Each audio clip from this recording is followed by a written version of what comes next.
Dear Sanju Samson, भाई high time है, या तो सुधर जाओ, बेहतर हो जाओ, कंसिस्टेंसी ले आओ, या एक और वर्ल्ड कप डगआउट में बैठकर देखने को तैयार हो जाओ। ट्रस्ट मी, मतलब संजू सैमसन के लिए जितनी आवाजें हम सब ने उठाई है शायद ही किसी ने उठाई होगी, लेकिन आज ईशान किशन की पारी को देखने के बाद ये लग रहा है कि संजू सैमसन की किस्मत जो पहले भी मनहूस रही है वो मनहूसियत फिर ला रही है।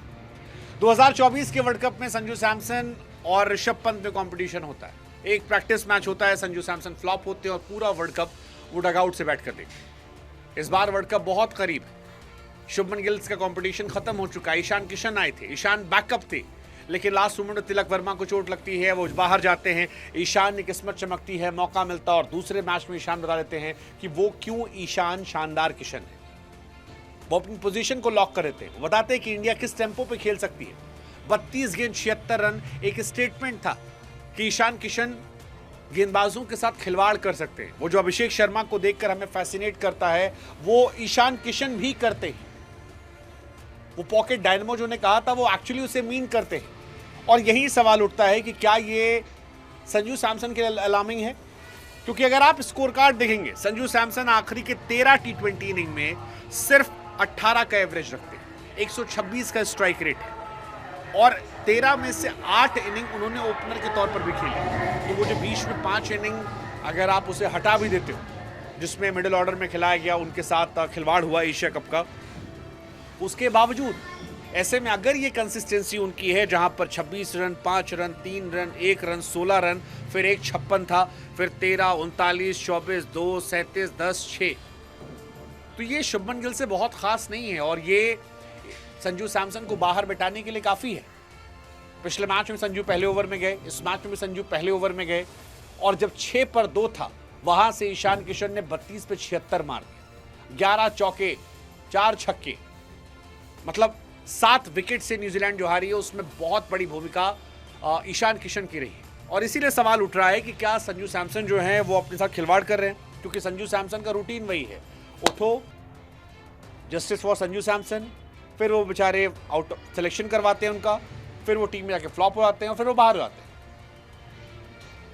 And despite being a big fan of Sanju Samson, अगर तिलक वर्मा लौटते हैं तो ये जगह ईशान किशन की है। I completely support Ishan Kishan, because Ishan ने वो जगह छीनी है। आप सेंट्रल कॉन्ट्रैक्ट से ड्रॉप करते हो, उनको लेकर नेगेटिव आर्टिकल आते हैं, उसके बाद ये लड़का जाता है डोमेस्टिक में, बेइज्जती का खूंट सहता है। सैयद मुश्ताक अली में 517 रन, 51 का एवरेज, 197 का स्ट्राइक रेट, कैप्टन के तौर पर जीत कर आता है। विजय हजारे के में 33 बॉल पे शतक मार कर आता है, टी20 वर्ल्ड कप में सेलेक्ट होता है, फिर 2 साल बाद वापसी होती है इंडिया के स्क्वाड और आते ही दूसरे मैच में 32 गेंद 76। और वो अगर थोड़ा सा सूर्या बाबू 6-7 गेंद एक्स्ट्रा ना खेलते तो मोमेंटम शिफ्ट ना होता, थोड़ा इजी ना होता, तो शायद ये शतक भी हो सकता था।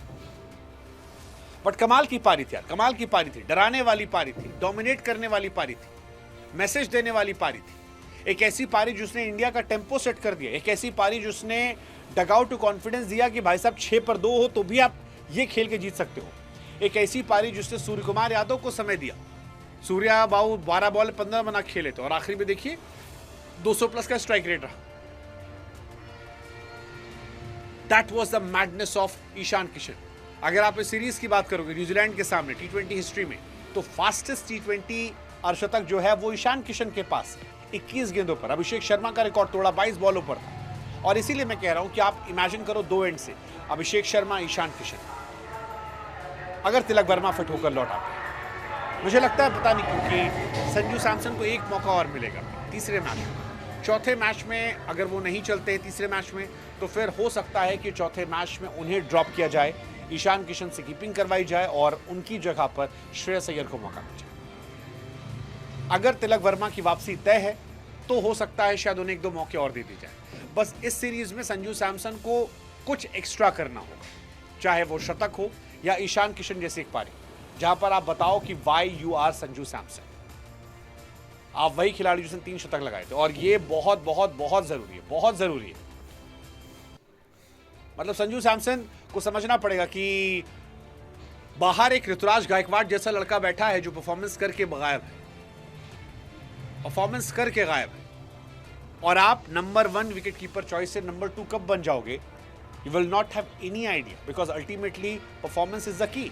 अगर जोर जबरदस्ती या बैकअप के जरिए टीम में काम होता तो शायद शुभमन गिल की जगह बनी होती, लेकिन वो जगह छीनी गई क्योंकि परफॉर्मेंस मैटर करती है। लेट्स जस्ट होप कि ईशान के साथ साथ संजू को भी 1-2 मैचेस में और मौका दिया जाए। और संजू सैमसन को समझना पड़ेगा कि अब रेड अलार्म बज गया और ईशान किशन संजू सैमसन को रिप्लेस कर सकते हैं। सीम्स लाइक, मतलब ईशान की तो जितनी तारीफ की जाए उतना कम। ईशान ने आज की पारी के बाद ये बता दिया कि उनकी जगह पर आप क्वेश्चन मत करना। तिलक आते हैं तो संजू बाहर बैठे, तिलक बाहर बैठे, आप देख लो। ये वैसी पारी थी, मैडनेस वाली, एब्सोल्यूट सिनेमा वाली। क्या संजू सैमसन की किस्मत फिर एक बार धोखा देगी? लेट्स सी, आई होप ऐसा ना हो।